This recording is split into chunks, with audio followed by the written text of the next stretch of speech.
Voici le résumé clair et complet du chapitre 6 du livre « Réfléchissez et devenez riche » de Napoleon Hill, intitulé Chapitre 6 L'imagination, l'atelier de l'esprit.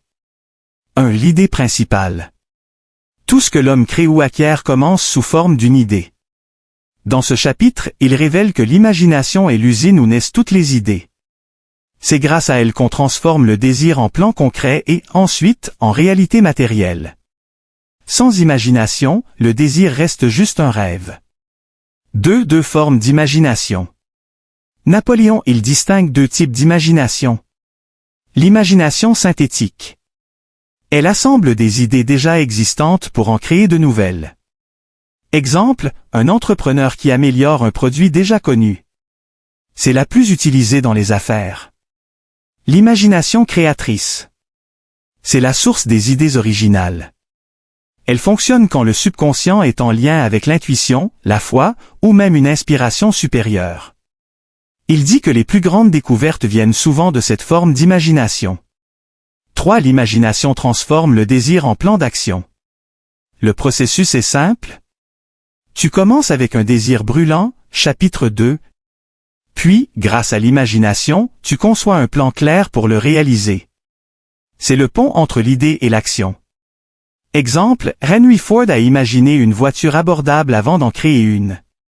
Tout a commencé dans son esprit. 4. Les idées valent des fortunes. Il explique que les idées sont la véritable richesse du monde moderne. Les fortunes naissent d'une idée bien appliquée, pas de la chance. Une idée simple, bien exploitée, peut changer une vie ou même un pays. 5. L'imagination doit être stimulée et entretenue. Comme un muscle, l'imagination s'affaiblit si elle n'est pas utilisée. Elle se développe par la lecture inspirante, le contact avec des esprits créatifs, l'observation et la réflexion quotidienne sur ses objectifs. Il insiste, ne laisse pas la routine ou la peur étouffer ton imagination. 6. L'union entre imagination et savoir. L'imagination seule ne suffit pas. Il faut l'unir au savoir spécialisé, chapitre 5, pour créer des résultats.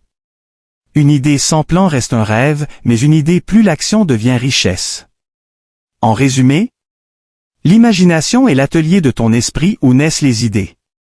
Elle existe sous deux formes, synthétique, améliorer l'existant, et créatrice, inspiration nouvelle.